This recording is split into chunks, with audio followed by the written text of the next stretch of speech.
Up to, I said, we're just writing a song. He said, I'd really like to hear it. I said, man, you don't want to hear this song.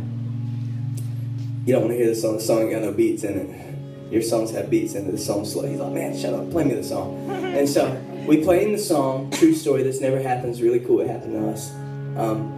As soon as the song finished, he turned and he looked at us and he said, dude, I want to sign you guys.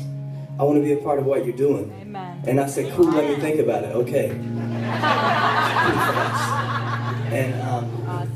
But the rest is history. Man, love working with that guy. We love playing music. We love the Lord.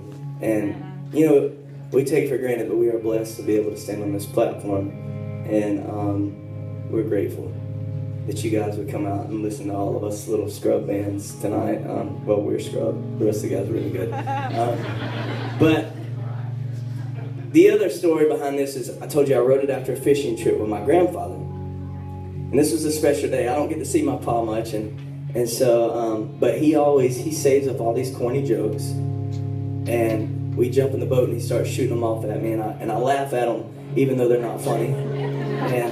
But that day, my pa, man, he wasn't telling jokes. He looked at me and he had these big grandpa tears in his eyes. And I said, Pa, what's wrong? He said, son, I remember when you were just a little boy, just a baby. And he said, time has just flown by. Took so much for granted. He said, man, I wish I could go back and do it again. I said, Pa, it's cool. I said, we're here today. We're fishing. We're having a good time. You're going to have to stop crying or I'm going to start. And he said, you don't understand. He said, I lost my wife. She was only 53 years old. He said, I lost my son at a young age. And he really started crying at this point. He said, today, more than anything, he said, I wish I could just hold my wife. I wish I would have told my son that he was my world. He said, but the only thing that I can do now is to tell you to love your family, to love your friends, to tell them about Jesus. And that's what we're doing here, y'all, tonight. We want you guys to know that the truth is, we're not promised tomorrow. We're not promised our next breath. We're not promised that when we leave this place tonight, that we're going to make it to the end of this driveway. That is not a promise.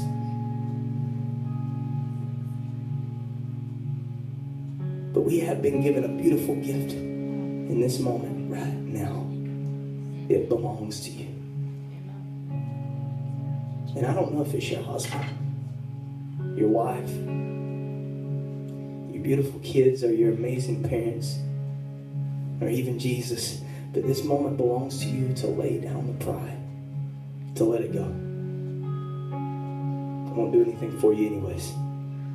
Just to let it go and to let those people know just how much you love them. Tonight in this place, we want to encourage everybody to not let a single moment nor a single second slip away.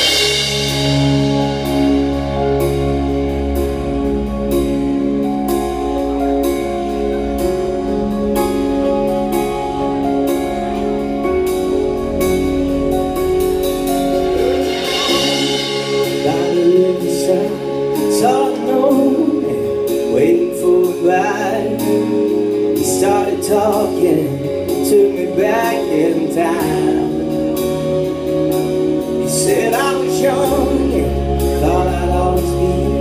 Then I woke up, now I'm 83. There's so much I miss. Oh, how I wish I could get back all that time.